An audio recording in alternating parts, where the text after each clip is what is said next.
I wanted to address today something that's been kind of floating around the artist circle for a little while now, and that is 3D printing.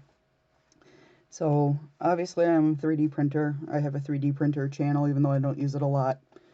But I wanted to post some photos of things that I have done so that you see that I'm also an artist. I don't just 3D print.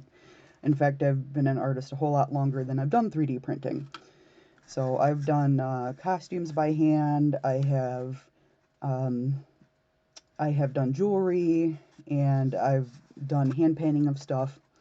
And actually, one of my first experiences with 3D printing was I purchased an unpainted, unsanded Majora's Mask. It wasn't glued together, and I chose not to sand it or anything because I thought that it added to the authenticity of the wooden mask look.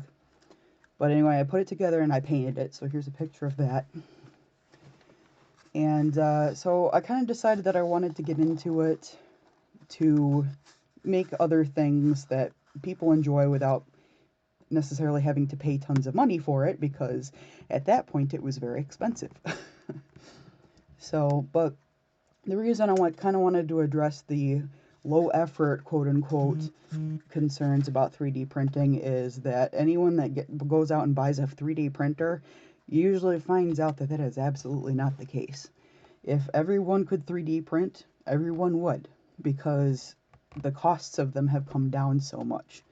But what you find out when you get into 3D printing is that there is a lot of trial and error, calibration, and maintenance. And that's not even accounting what you actually have to do within programs. So within a program, you have to calibrate your print to make sure that it comes out okay. When you're buying something like a file from another creator, they should ideally come optimized. However, a lot of people find that that's not always the case. I have had to spend a lot of time editing and sending things back to creators, some prolific creators as well. I'm not going to name any names. So not everything is just easy, like push print and then you're done.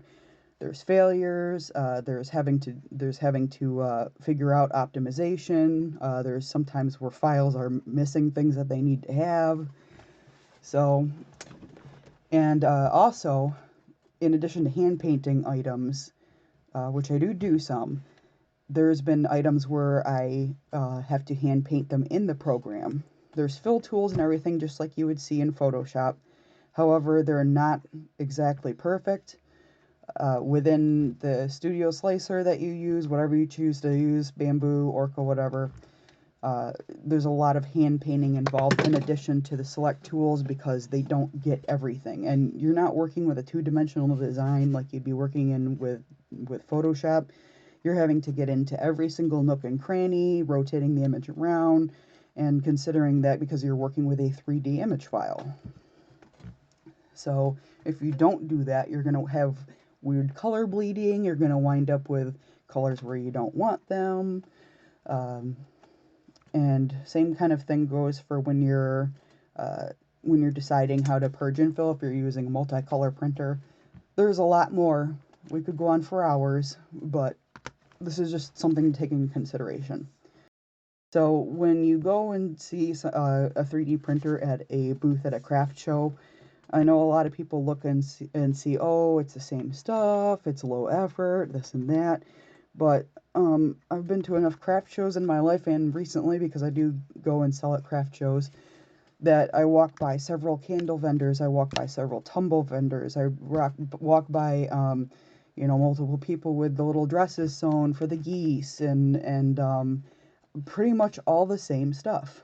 And that's the thing about being an artist, is that you're not providing most of the time something that's unique from somebody else. Somebody else out there has already done it. And your job as an artist is to make something unique and interesting to people and then market that and sell it. It's not really our job to go to each thing and go, oh, well, this person didn't do this person didn't do that. If they're proving that they're doing some kind of work behind it, I mean, does that make them not an artist? But at any rate, that's just kind of my 2 cents behind it, because I know the kind of work I put into it, and I also know the kind of work that goes behind any other craft. So hopefully that kind of helps some people with that. And I know there's people that are going to feel the way they feel about it. And, you know, I guess everybody's going to have their own opinion about it, but I figured I would share my experience.